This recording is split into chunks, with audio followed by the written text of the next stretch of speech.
प्रभुं वन्दे नित्यानन्दसहोदितं श्रीनन्दनन्दनं वन्दे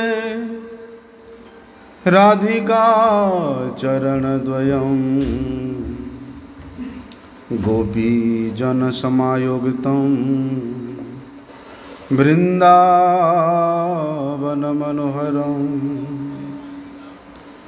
गुरवे गौरचन्द्राय राधिकाय तदालये कृष्णाय कृष्णभक्ताय तद्भक्ताय नमो नमः। वाञ्छाकल्पतरोर्भ्यश्च कृपा सिन्धुभ्यैव च पतितानां पावनेभ्यो वैष्णवेभ्यो नमो नमः। पतितपावन परम करुणामय परम आराध्यतम गुरुपाद पद्मं नित्यलीला प्रविष्ट ओम विष्णुपाद परमहंस परिव्राजकाचार्यम अष्टोत्तर श्रीमद् श्रील भक्तिवल्लभ तीर्थ गोस्वामी गुरु महाराज के श्री चरण कमल में अनंत कोटि साष्टांग दंडवत प्रणाम करते हुए उनकी हेतु की कृपा प्रार्थना करता हूँ।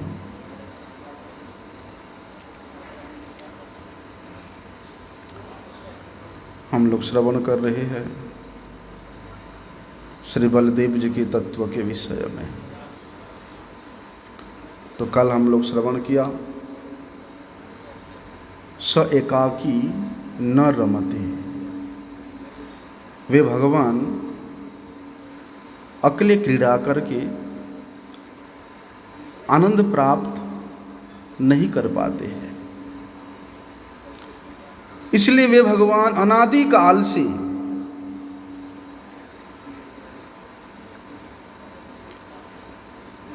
स्वयं रूप में स्थित होने पर भी, वे परम परिपूर्ण वस्तु होने पर भी, वे आत्माराम वस्तु होने पर भी, वे सच्चिदानंदमय वस्तु होने पर भी उनको लीला के लिए, क्रीड़ा के लिए परिकर की आवश्यकता है, भक्तों की आवश्यकता है।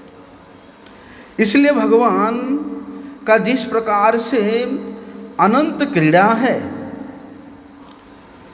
उसी प्रकार भगवान के अनंत परिकर गण भी है। जिस प्रकार भगवान अनादि है, अनंत है, उसी प्रकार भगवान के परिकर गण भी अनादि है, अनंत है।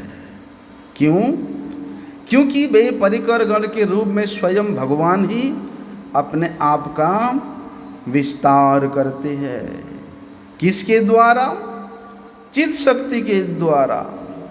चित शक्ति के द्वारा भगवान स्वयं के रूप का विस्तार करके अनेक लीला के स्वरूपों को प्रकाश करते हैं। और ये संभव किस लिए होता है? उनके अचिंत्य शक्ति के प्रभाव के कारण। भगवान की अचिंत्य शक्ति के लिए कोई भी असंभव नहीं है, क्योंकि वे सर्वज्ञ है, वे अनंत है, वे चिन्मय है, वे परिपूर्ण है। इसलिए भगवान और भगवान के शक्ति किसी प्रकार के कोई पार्थक्य दर्शन नहीं होता है, एक ही वस्तु है। इसलिए श्रुति कहते हैं कि एको अपि सन जो बहुधा भिवाति। गोपाल तापने उपनिषद में क्या कहते हैं कि वे भगवान एक थे, एक से वे बहुधा विभाति। अनेक प्रकार के स्वरूपों में भगवान अपने आप को विस्तार करते हैं। विस्तार करके क्या करते हैं? बोलते उन परिकर गणों के द्वारा, उन स्वरूप गणों से भगवान दास्य, सख्य, वात्सल्य, मधुर, ये समस्त रस को वे आस्वादन करते हैं। यद्यपि भगवान ये समस्त रस के परम आश्रय स्वरूप है, परम आश्रय स्वरूप होने पर भी बोलते अपने परिकर गणों के द्वारा, स्वरूप के विस्तार के द्वारा भगवान इन सब रसों का आस्वादन करते हैं। इसलिए वे भगवान क्या है? सर्वरसः, वे समस्त प्रकार के रसों के आकर है, आगार है। इसलिए भगवान ये सब अनेक प्रकार के रसों को आस्वादन करने के लिए माता, पिता, सखा, कांता, ये सब रूपों में जो जो रस आस्वादन करने के लिए जिस जिस लीला परिकर की आवश्यकता है, जैसे जैसे पात्र की आवश्यकता है, भगवान उसी परिकर के अनुसार अपने आप को विस्तार करते हैं। लेकिन कहते हैं कि मधुर रस के मध्य में समस्त प्रकार के रस सम्मिश्रित रहता है, मधुर रस के अनुगत रहता है। मधुर रस के द्वारा बाकी समस्त रस अनिश्चित होने के कारण मधुर रस पूर्णतम रूप से भगवत लीला अभिव्यक्ति को प्रकाश करता है। और कहते हैं कि वो पूर्ण रस, पूर्णतम भाव की अभिव्यक्ति मधुर रस के द्वारा किस स्थान पे होता है? बोलते उस मधुर रस का परिपूर्ण अभिव्यक्ति तो वृंदावन में होता है। ब्रजधाम में ही वो अनंत रसों की सम्मिश्रित स्वरूप मधुर रस का प्रधान लीला स्थान है ब्रजधाम। इसलिए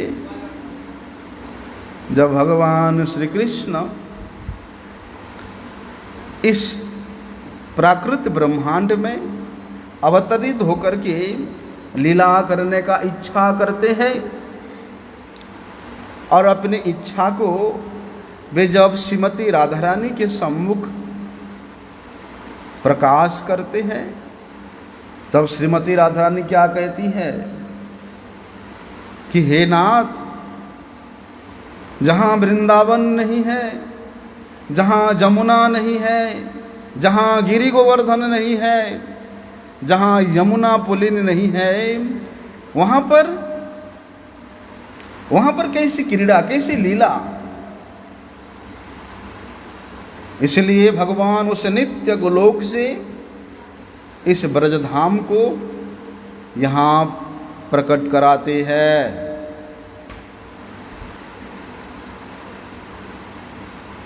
इसलिए ये ब्रजधाम सर्वरसों का, सर्वरस के आस्वादन करने का सर्वश्रेष्ठ धाम है, क्योंकि मधुर रस के द्वारा समस्त रस जब सम्मिश्रित होता है। इसलिए कहते हैं श्री चैतन्य चरितामृत में भगवान अपने स्वरूप प्रकाश किस प्रकार से करते हैं कि अद्वय ज्ञान तत्व ब्रजे ब्रजेंद्र नंदन, बोलते वे अद्वय ज्ञान तत्व।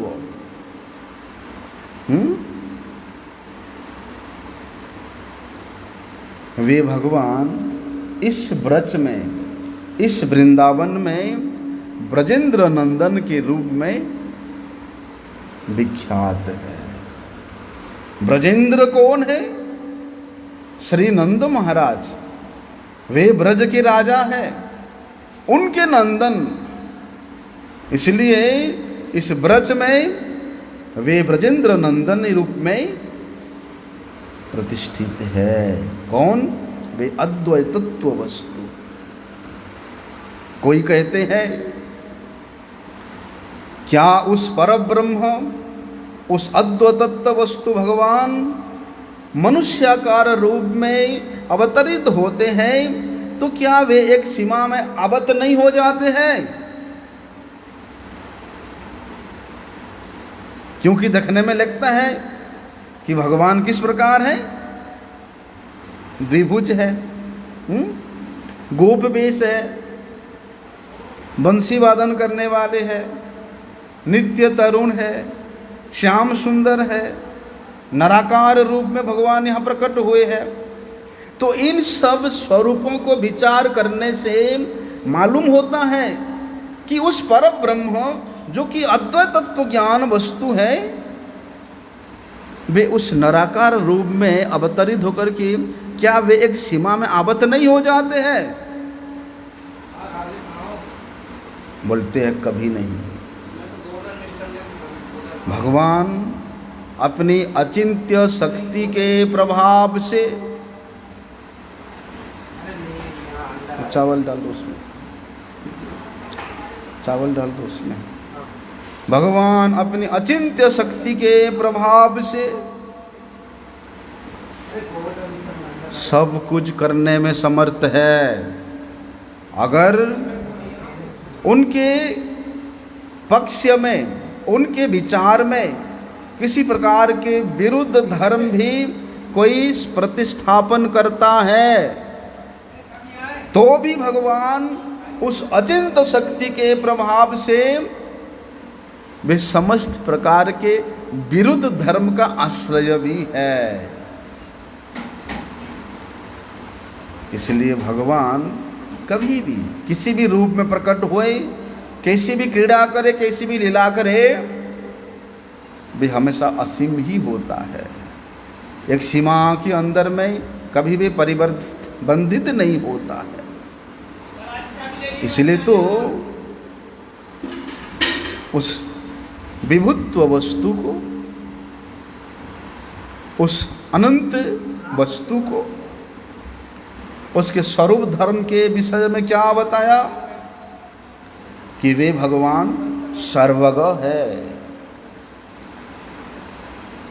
वे अपनी इच्छा मात्र से अनंत विश्व ब्रह्मांड को सृष्टि कर सकते हैं। अपनी इच्छा मात्र से अनंत विश्व ब्रह्मांड को वे लय प्रदान कर सकते हैं।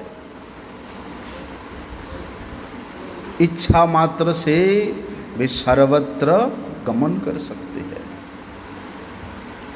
केवल एक स्वरूप में नहीं, वे भगवान अनंत होने के कारण वे अनंत स्वरूपों में भी प्रकट हो सकते हैं।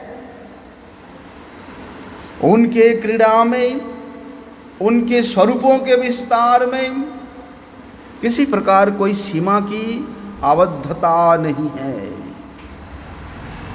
वे अनंत वस्तु इतना विभु है, क्या कहते हैं शास्त्र में कि अणोरणीयान महतो महीयान। बोलते वे भगवान उस अचिंत्य शक्ति के प्रभाव से, अपने विभुत्व के प्रभाव से, बोलते क्षुद्र से भी अति क्षुद्र हो सकते हैं। क्षुद्राकार, मध्यमाकार, विराट आकार, सब आकार में वे अपने आप को परिवर्धित कर सकते हैं। इसलिए श्रुति की इस मंत्र को प्रमाण के रूप में महाजन गणों ने व्याख्या करते हैं कि अणोरणीयान महतो महीयान। बोलते जितने भी क्षुद्र से क्षुद्र वस्तु है, अणु से भी और अधिक छोटा कुछ हो सकता है। बोलते हैं क्षुद्राकार वस्तु के मध्य में भी भगवान और अधिक क्षुद्रतम हो सकते हैं। महतो महीयान। बोलते हैं विशाल काय वस्तु के मध्य में भी वे उससे भी बृहत्तम हो सकते हैं, जिसका कोई सीमा नहीं है। तो भगवान इन सब गुणों में विभूषित होने पर भी वे सच्चिदानंद घन मूर्ति श्री कृष्ण जब निराकार रूप में इस धराधाम में प्रकट होते हैं, किस लिए? लीला करने, क्रीड़ा करने के उद्देश्य से। तब कहते हैं कि भगवान के अनंत स्वरूप, अनंत अवतार, वे सब के सब आकर के इस सच्चिदानंद घन स्वरूप में मिलित हो जाते हैं। इतना ही नहीं, बोलते सत, चित और आनंद, ये तीनों शक्ति के परिमाण भी उस सच्चिदानंद घन मूर्ति विग्रह में बोलते परिपूर्ण रूप से प्रकाशित होते हैं, जो कि स्वयं रूप है। बोलते वे स्वयं रूप होने पर भी निराकार रूप में जब वे प्रकटित होते हैं, तब वे द्विभुज होते हैं, गोप वेश होते हैं, मुरलीधर होते हैं, नित्य तरुण होते हैं, श्याम सुंदर होते हैं। बोलते हैं भगवान एक मनुष्य के रूप में अवतरित होने पर भी उनके विभुत्व में, उनके भगवत्ता में लेश मात्र भी हानि नहीं होता है, लेश मात्र भी नहीं हानि होता, क्योंकि वे भगवान पूर्ण वस्तु है। अरे भगवान तो लीला के लिए ही अपने स्वरूपों का विस्तार करते हैं।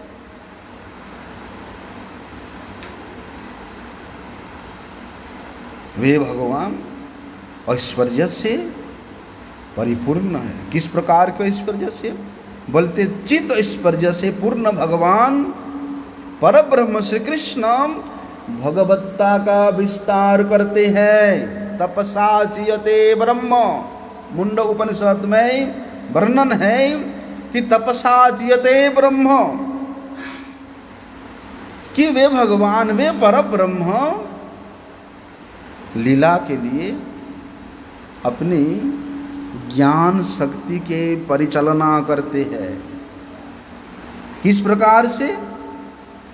बोलते उस ज्ञान शक्ति के द्वारा भगवान अपने आप को अनंत रूप में विस्तार करते हैं, और विस्तार करके बड़े सुष्ट रूप से, सुचारू रूप से वे लीला कार्य जिस प्रकार से हो सकता है, उसी लीला कार्य के अनुकूल धाम, अनुकूल पात्र, अनुकूल स्थान, अनुकूल वस्तु भगवान स्वयं के रूप विस्तार करते हैं। इसीलिए कहते हैं कि सबसे पहले भगवान अपने विस्तार किस प्रकार से करते हैं? प्रथम विस्तार श्रुति कहती है सवई सवई नैव रेमे, कि भगवान राधा लिंगित विग्रहम, बोलते हैं कि स्त्री पुरुष के मापी एक नराकृति आलिंगित स्वरूप में भगवान अवतरित होते हैं। ये तत्व को समझने के लिए पुराण शास्त्रों में अनेक प्रमाण के साथ व्याख्या की गई है, क्योंकि भगवान आनंद स्वरूप है, भगवान रस स्वरूप है, भगवान चिन्मय स्वरूप है। फिर भी भगवान आनंद के आस्वादन करने के लिए और उस आनंद को वितरण करने के लिए किसके माध्यम से?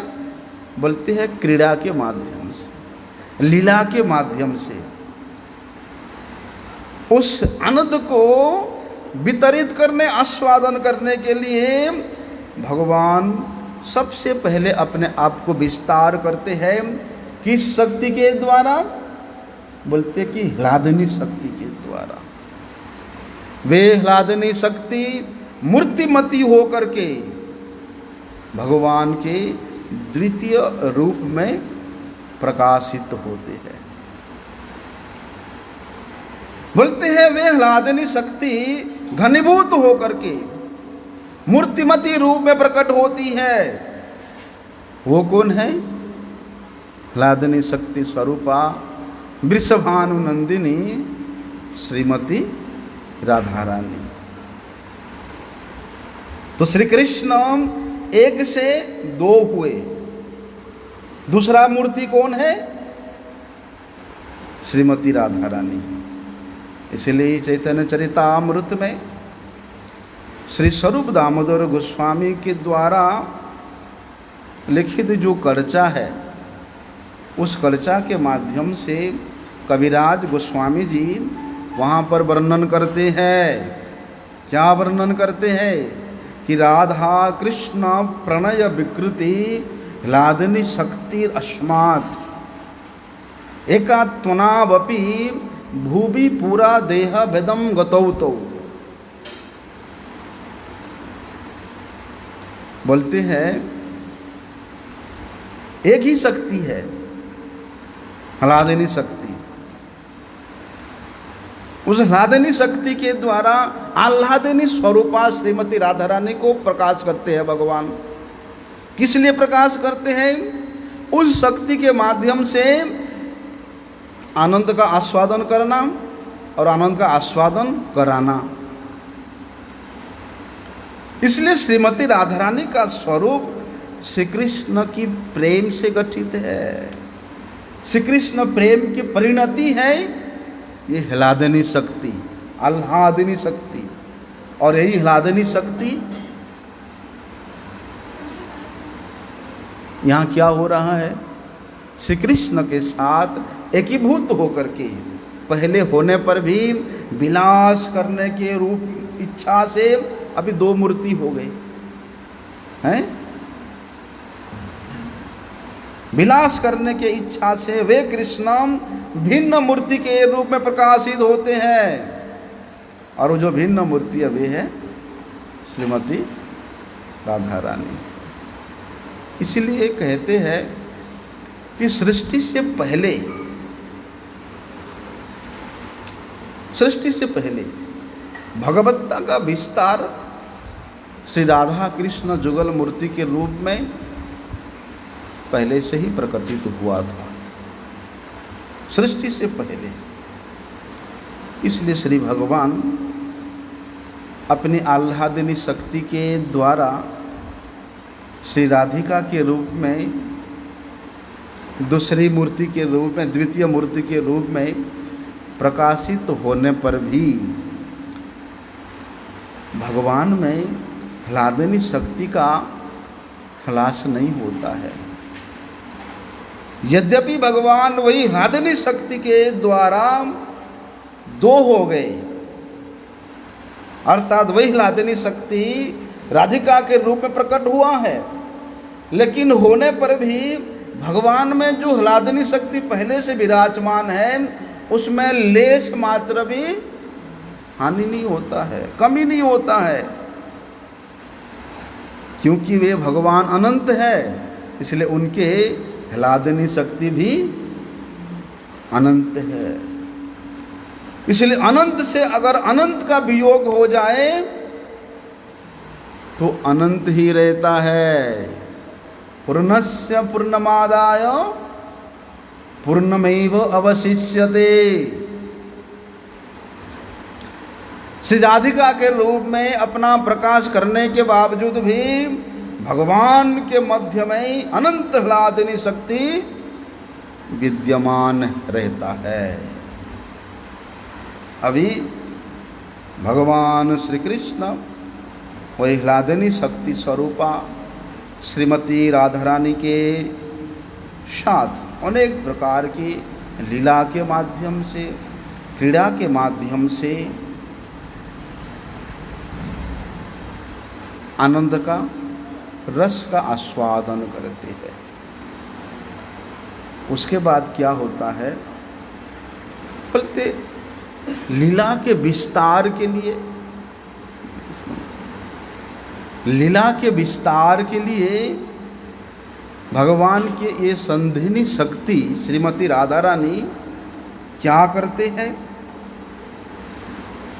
अनेक रूप में अपने स्वरूपों का विस्तार करते हैं।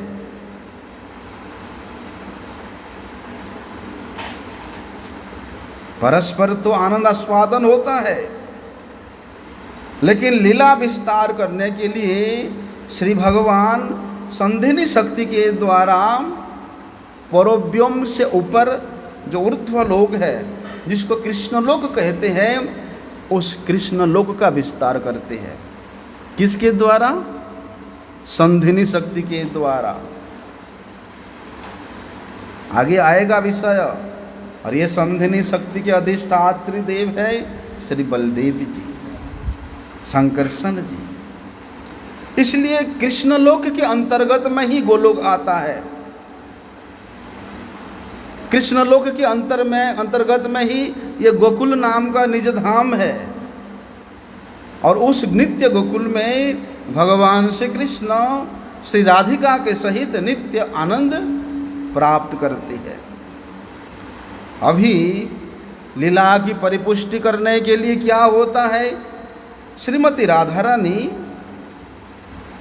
अपने काय व्यूह स्वरूपा अनेक सखी वृंदों के रूप में अपने आप को विस्तार करती है। अनेक सखियां प्रकट होती हैं श्रीमती राधा रानी के शक्ति से। बोलते ठीक उसी प्रकार भगवान श्री कृष्ण भी अपने आप का विस्तार करते काय व्यूह के रूप में, सखा वृंदों के रूप में। और बोलते हैं उन जो भगवान के निजी सखागण होते हैं, निजी पार्षदगण होते हैं, इनमें से कोई तदेकात्म रूप होते हैं, अर्थात कोई विलास होता है, कोई स्वांश होता है, कोई अविश अवतार होता है। तो इन सब को लेकर के भगवान विलास करते हैं। श्रीमती राधा रानी अपनों से अपने काय व्यूह स्वरूपा सखियों की विस्तार करती है, और श्री कृष्ण भी तदेकात्म रूप सखा वृंदों को प्रकट करते हैं। बोलते हैं उस गोलोक में सखा के रूप में भगवान श्री कृष्ण का द्वितीय स्वरूप का प्रकट होता है, द्वितीय देह का प्रकट होता है। किसके रूप में? श्री बलराम जी के रूप में, मूल संकर्षण के रूप में। और बोलते वे बलराम जी के द्वारा, उस मूल संकर्षण के द्वारा भगवान सृष्टि आदि जितना भी लीला है, भगवान के उस अप्राकृत नित्य जितने भी धाम है, और उस धाम में जितने भी भगवान के परिकर गण हैं, उन सब का विस्तार भगवान ये संधिनी शक्ति स्वरूपा श्री बलदेव जी के श्री शंकरषण के द्वारा ही विस्तार करते हैं।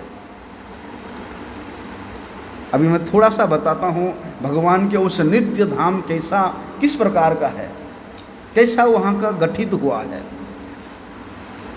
कहते हैं कि भगवान के उस नित्य धाम को गोलोक के रूप में, गोकुल के रूप में, ब्रज के रूप में, वृंदावन के रूप में, श्वेतद्वीप के रूप में शास्त्रों में वर्णन है। गोपाल तापनी उपनिषद में है, गोपाल चंपू में है, कृष्ण संदर्भ में है, ऐसा बहुत से शास्त्रों में वर्णन है। तो ब्रह्मा जी कहते हैं कि सहस्रपत्र कमलम गोकुलाक्ष महत्पदम, कि भगवान के परव्योम के ऊपर में जो भगवत श्वेतद्वीप है, वे सहस्र दल से युक्त पद्म फूल, कमल फूल के आकार का एक विशाल धाम है। उस धाम का आकार कैसा है? कमल फूल जैसा। और उस कमल फूल का सहस्र पखुड़ियाँ हैं, हजारों पखुड़ियाँ हैं। बोलते वे धाम गोकुल के नाम से, ब्रज धाम के नाम से विख्यात है। कहते हैं उस पद्म फूल का जो कर्णिका होता है, कर्णिका किसको कहते हैं पता है? उसके बीच में जो बीजों का जो कसकोश होता है ना, उसको कहते हैं कर्णिका। उसके अंदर तो बड़े सुंदर सुंदर बीज होता है, उस बीज को खाने से बड़े टेस्ट लगता है। हम बचपन में खूब खाते थे। तो कहते हैं उस कर्णिका के मध्य स्थल में भगवान श्री कृष्ण का महद अंतपुर है। और उस महद अंतपुर में श्री कृष्ण क्या करते हैं, नंद यशोदा, श्रीमती राधिका और जितने भी कांता गण है, जितने भी गोपीगण है, महिषी गोपीगण है, उनके साथ भगवान उस महद अंतपुर में निवास करते हैं।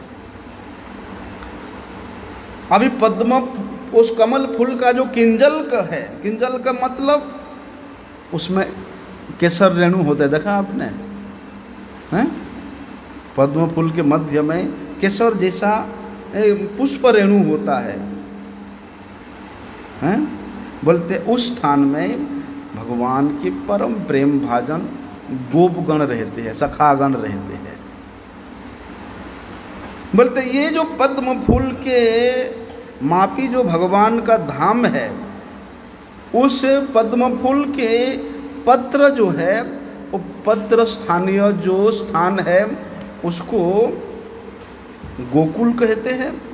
और उस गोकुल के पद्म फूल के किनारा के पत्ते का जो किनारा किनारा अंश है, उसमें क्या होता है, भगवान श्री कृष्ण गोप रमणियों के साथ, गोप सिंदूरियों के साथ वहाँ रमण करते हैं। वहाँ उपवन है और उन उपवनों को केली वृंदावन कहते हैं। नाम सुना केली वृंदावन? क्योंकि उस केली वृंदावन में भगवान रमण करते हैं। किसके साथ? गोपियों के साथ, ब्रज रमणियों के साथ। ऐसा उस नित्य गोलोक धाम का वर्णन है। तो उस नित्य गोलोक धाम का विस्तार भी किससे हुआ है? बोलते हैं भगवान के द्वितीय देह श्री बलदेव जी के द्वारा उस धाम का संपूर्ण विस्तार होता है। कहते हैं भगवान का जो स्वयं रूप है, कौन सा रूप हमने कल श्रवण किया था? बोलते भगवान जब स्वयं रूप में प्रकाशित प्रकट होते हैं, तब सत चित आनंद घनीभूत होकर के संपूर्ण परिपूर्ण शक्ति के साथ प्रकट होते हैं, अपने आप को विस्तार करते हैं।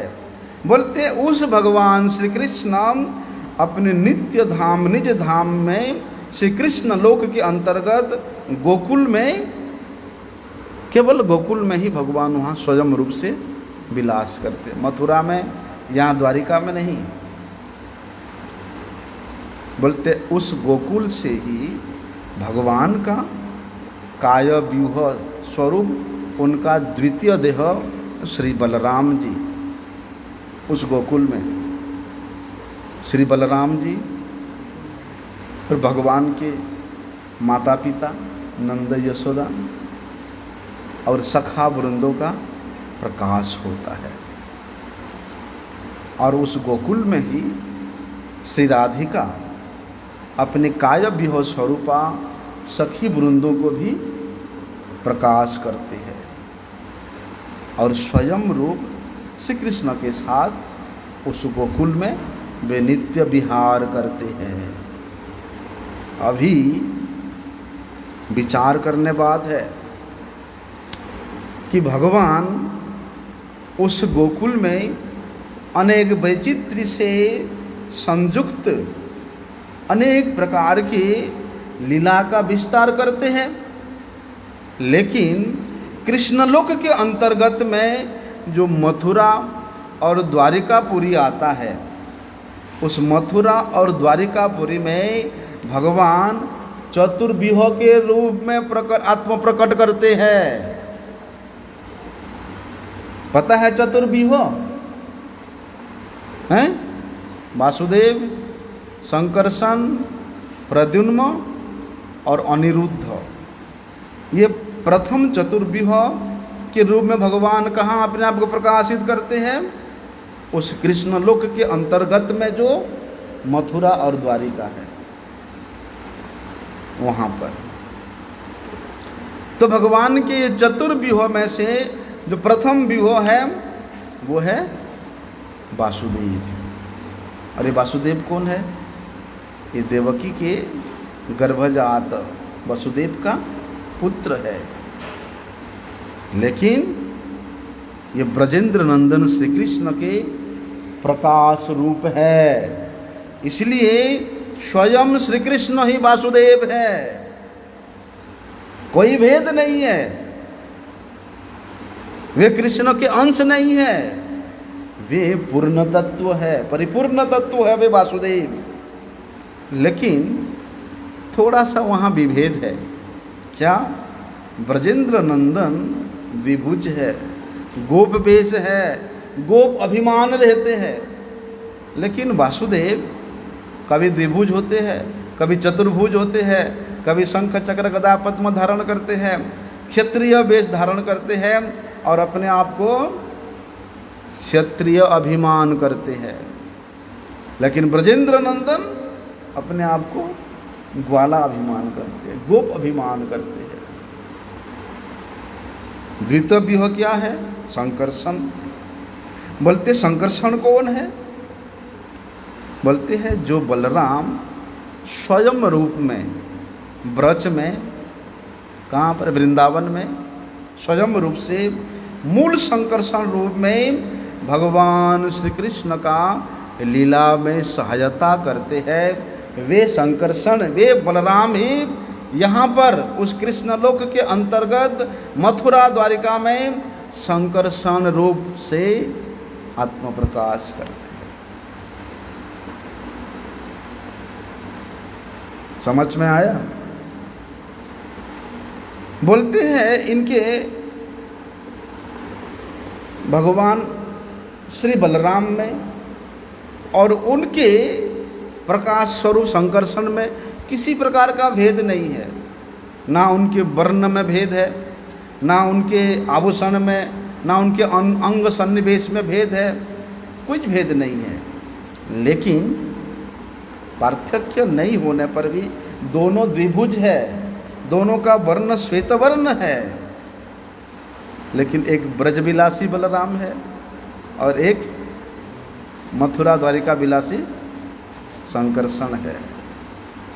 बोलते हैं ब्रज के जो बलराम जी हैं वे गोप भाव है और द्वारिका मथुरा के जो संकर्षण जी है, जो द्वितीय काय व्यूह है, वे क्षत्रिय स्वभाव है उनके। उसके बाद तृतीय व्यूह है प्रद्युम्न। ये प्रद्युम्न कौन है? ये भगवान श्री कृष्ण के पत्नी रुक्मिणी देवी के गर्भजात पुत्र है, इसलिए वे श्री कृष्ण का आविर्भाव विशेषी है।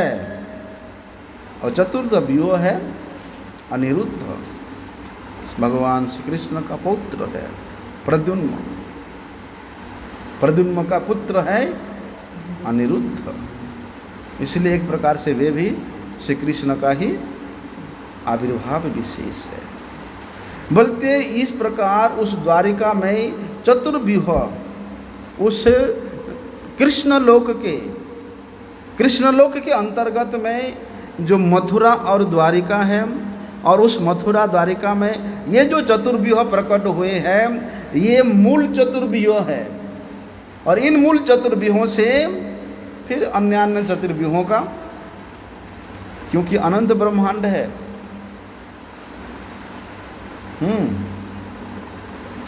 अनंत ब्रह्मांड है, तो भगवान लीला करने के लिए उस अनंत ब्रह्मांड में वहाँ पर भी मथुरा और द्वारिका को प्रकट करते हैं। इसलिए जहाँ मथुरा द्वारिका प्रकट होता है वहाँ पर ये चतुर्व्यूह भी विस्तार होते हैं। किससे विस्तार होते हैं? बोलते कृष्ण लोक स्थित मूल जो चतुर्व्यूह है उनसे फिर इस अनंत चतुर्व्यूहों का विस्तार होता है। समझने वाली बात है, बड़े कठिन विषय है, ध्यान से सुनोगे तो समझ में आएगा। इसलिए गोकुल में, मथुरा में और द्वारिका में ये तीन लोग में केवल भगवान श्री कृष्ण लीलामय है, वे लीला करते हैं। बोलते इन तीनों लोकों में लीला के व्यतिरिक्त वे सृष्टि आदि कोई कार्य नहीं करते हैं। भगवान वहाँ पर अपनी स्वयं के परिकर गणों के साथ में करोड़ीभूत होकर के, आच्छादित होकर के वहाँ नित्य निरंतर क्रीड़ा करते रहते हैं। केवल मात्र लीला रस के वैचित्र्यों का आस्वादन करते रहते हैं। इसलिए भगवान का ये जो तीन धाम है, गोकुल, मथुरा और द्वारिका, ये धाम भगवान का नित्य धाम है।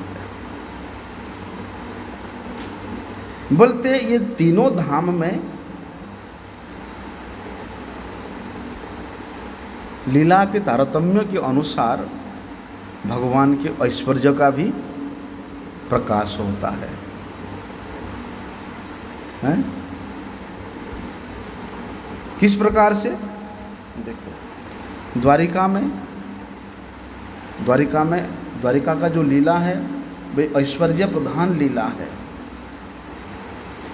अगर द्वारिका में माधुर्य लीला है, माधुर्य है, लेकिन माधुर्य होने पर भी वे द्वारिका के माधुर्य वे ऐश्वर्य के अनुगत है, ऐश्वर्य के द्वारा आच्छादित है। मथुरा में ऐश्वर्य और माधुर्य दोनों समभाव में प्रकाशित है, और वृंदावन में, ब्रजधाम में, यहाँ माधुर्य ही प्रधान है। ऐसे नहीं कि ब्रज में ऐश्वर्य नहीं, ऐश्वर्य है, लेकिन ब्रजधाम में ऐश्वर्य होने पर भी वे माधुर्य के द्वारा आच्छादित हो जाता है, वे माधुर्य का अनुगत हो जाता है। इसलिए प्रकृत पक्ष में माधुर्य में समस्त प्रकार का ऐश्वर्य सन्निहित है। माधुर्य ही समस्त प्रकार के ऐश्वर्य का सार वस्तु है। और विशेष रूप में विचार करें तो भगवान के भगवत्ता का प्रकाश जो है ना, अभिव्यक्ति जो है, ये माधुर्य के द्वारा ही होता है। माधुर्य के द्वारा ही भगवान का भगवत्ता का प्रकाश होता है, अभिव्यक्ति होता है, उत्तरोत्तर बढ़ता रहता है, जिसका कभी कहीं पर शेष नहीं, अंतिम नहीं है। इसलिए उस माधुर्य आश्रित परिकर गणों को लेकर के भगवान जो क्रीड़ा करते हैं, जो लीला करते हैं, जो विहार करते हैं, वे भगवान को सर्वोत्कृष्ट आनंद प्रदान करती है। क्योंकि परिकर गणों के प्रेम विकास के तारतम्य के अनुसार ही भगवान श्री कृष्ण उनके प्रेम के वश्यता को स्वीकार करते हैं। सखा का एक अलग भाव का प्रेम है, दास का एक अलग भाव का प्रेम है, वात्सल्य रसाश्रित भक्तों का अलग प्रेम है, और माधुर्य आश्रित गोपी गणों का अलग प्रेम है। तो कहते हैं परिकर गणों के प्रेम के प्रकाश के अनुसार ही भगवान श्री कृष्ण उनके प्रेम की वश्यता को उसी अनुपात में, उसी परिमाण में स्वीकार करती है। इसलिए ब्रज धाम में प्रेम वश्यता ही केवल मात्र श्रेष्ठ है। उस प्रेम के द्वारा इस ब्रज धाम में भगवान परिपूर्ण होने पर भी वश्यता को स्वीकार करते हैं। इसलिए ब्रज धाम में प्रेम का, माधुर्य का यहाँ पूर्णतम स्थिति है। मथुरा में होने पर भी वहाँ कम में पूर्णतर है, और द्वारिका में तो केवल पूर्ण है। इसलिए प्रेम का वश्यता स्वीकार भगवान अधिकांश कहाँ करते हैं? अरे यहाँ तो छचिया भर छाछ पे हैं नाच नचावे, एक लोटा छाछ के लिए उसको नचाते हैं। ऐसा प्रेम की वश्यता है यहाँ पर।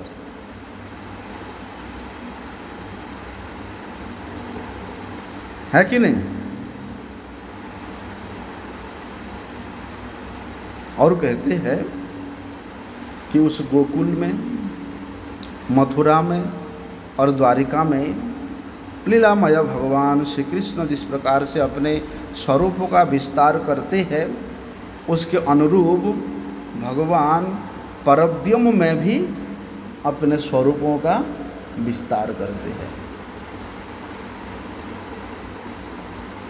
किस प्रकार से विस्तार करते परव्योम में, उसको सुनते हैं। देखो, परव्योम में भगवान श्री कृष्ण अपने आप को नारायण स्वरूप में विस्तार करते हैं। नारायण के रूप में भगवान वहाँ आविर्भाव होते हैं।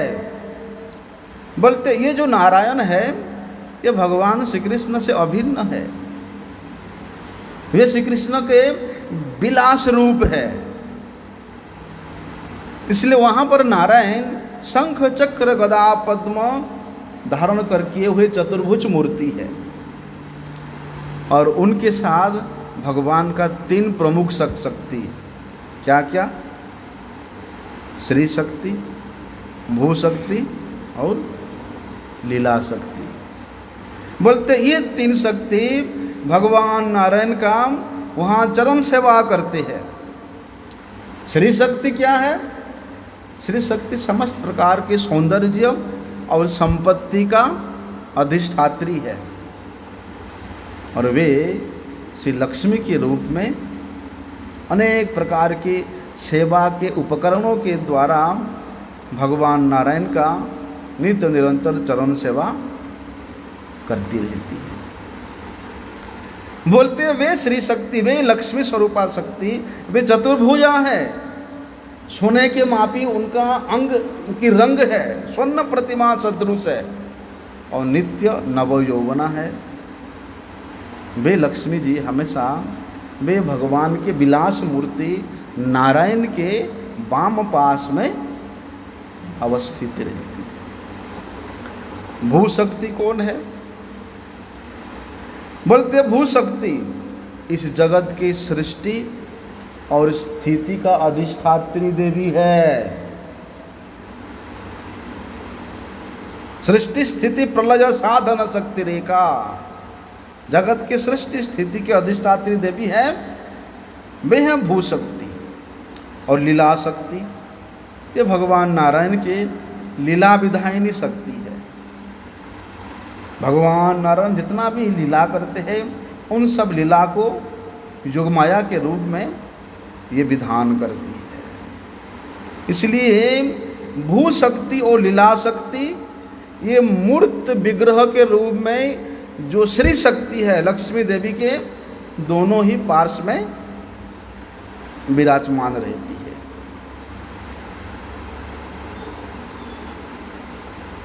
भगवान नारायण का प्रकाश क्यों होता है? श्री कृष्ण हैं अपने आप को नारायण के रूप में क्यों प्रकाश करते हैं परव्योम में? उसका 2 मुख्य कारण है।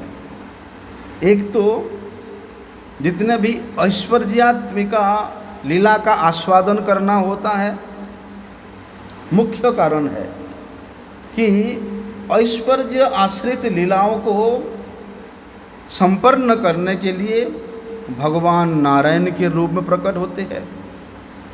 और गौण कारण है कि जीवों के प्रति कृपा करके सालोक्य शास्त्रीय सामीप्य ये समस्त प्रकार के मुक्ति दान करके जीवों का निस्तार करने के लिए लोक निस्तार एवं यही ईश्वर स्वभाव। तो भगवान वहाँ पर श्री कृष्ण नारायण रूप के श्री नारायण रूप में अवतरित होने का 2 मुख्य कारण, एक मुख्य कारण और एक गौण कारण। याद रहेगा? ठीक है, कल पूछूंगा मैं। हाँ, इसलिए उस परव्योम अधिपति भगवान नारायण के चतुर्पार्श्व में उस आदि चतुर्व्यूह जो कि कृष्णलोक के मथुरा द्वारिका में जो चतुर्व्यूह प्रकट हुए थे जो चतुर्व्यूह के रूप में भगवान अपने आप को विस्तार किए थे, बोलते उन मूल चतुर्व्यूह के यहाँ द्वितीय प्रकाश होता है। किन से होता है? उन्हीं मूल चतुर्व्यूहों के द्वारा इस परव्योम में भगवान नारायण के चतुर्पार्श्व में उन परव्योम चतुर्व्यूह का प्रकाशित होता है? मैंने बोला ना कि अनंत ब्रह्मांड में भगवान लीला करने के लिए अनंत मथुरा और द्वारिका की प्रकाश करते हैं, और जितने मथुरा द्वारिका प्रकाश होता है उतना ही चतुर्व्यूह के रूप में अपने आप को, और ये चतुर्व्यूह उस नित्य कृष्ण लोक के जो मूल मथुरा और द्वारिका के चतुर्व्यूह है उन्हीं से ही प्रकट होते हैं।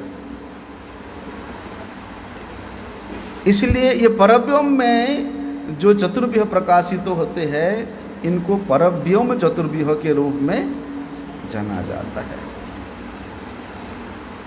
बोलते हैं उस चतुर्व्यूह में जो नाम था वो चतुर्व्यूह का नाम यहाँ पर भी है, वासुदेव, संकर्षण, प्रद्युम्न, अनिरुद्ध। नाम में किसी प्रकार का कोई, लेकिन कहते हैं परव्योम चतुर्व्यूह का प्रथम व्यूह क्या है? क्या सुना हमने अभी? वासुदेव है। परव्योमनाथ भगवान नारायण अपने विलास करने के लिए वे अंतर्जामी के रूप में, परमात्मा के रूप में ज्ञान शक्ति प्रधानता को दे करके वे प्रत्येक ब्रह्मांड में अंतर्जामी रूप में अपने आप को स्थित करते हैं। कौन? ये चतुर्व्यूह का प्रथम व्यूह वासुदेव। द्वितीय व्यूह संकर्षण। वे क्या करते हैं?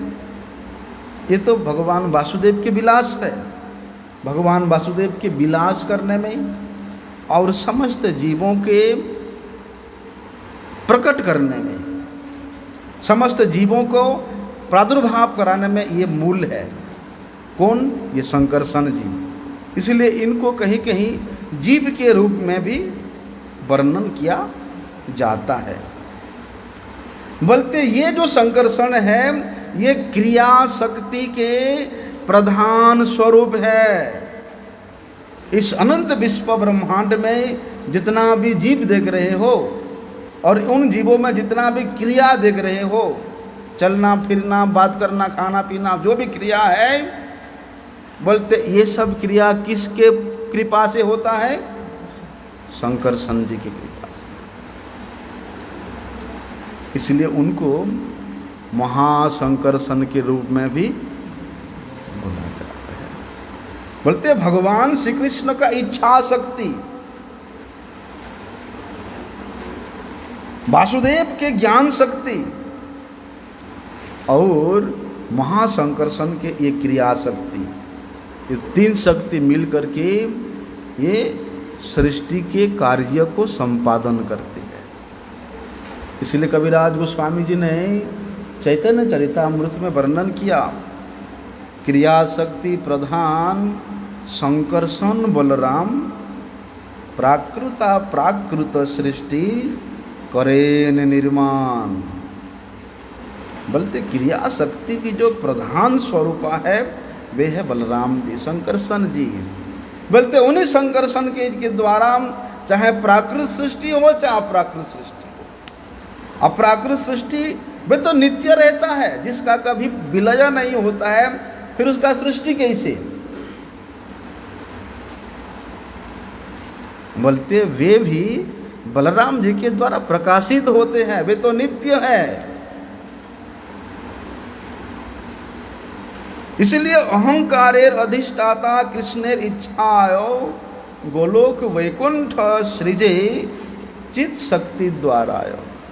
जो अप्राकृत नित्य धाम है, गोलोक वैकुंठ है, गोकुल, वे धाम किस प्रकार से प्रकाशित होता है?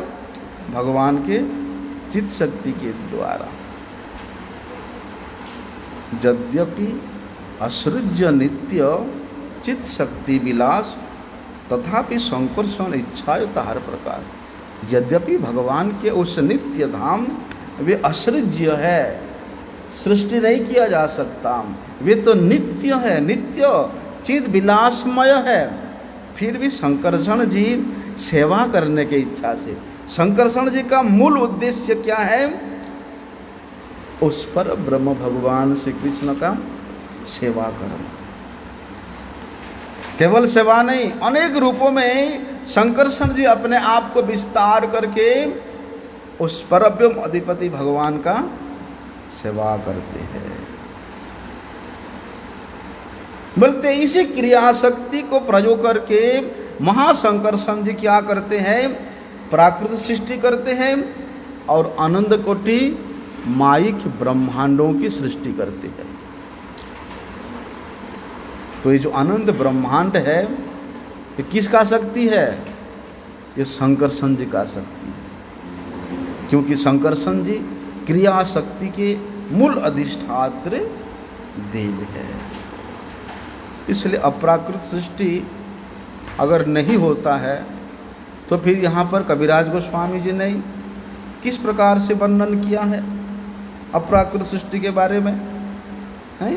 जब भगवान के धाम नित्य है, अनंत है, सर्वज्ञ है, विभु है, तो उन धामों की सृष्टि के विषय में फिर कविराज गोस्वामी जी ने संकर्षण के जी के द्वारा होता है बोले क्यों वर्णन किया है? इसका क्या रहस्य है, इसको हम लोग कल श्रवण करेंगे। वंशा कल्पतरुभ्यश्च कृपा सिंधुभ्यैव च पतितानां पावनेभ्यो वैष्णवेभ्यो नमो।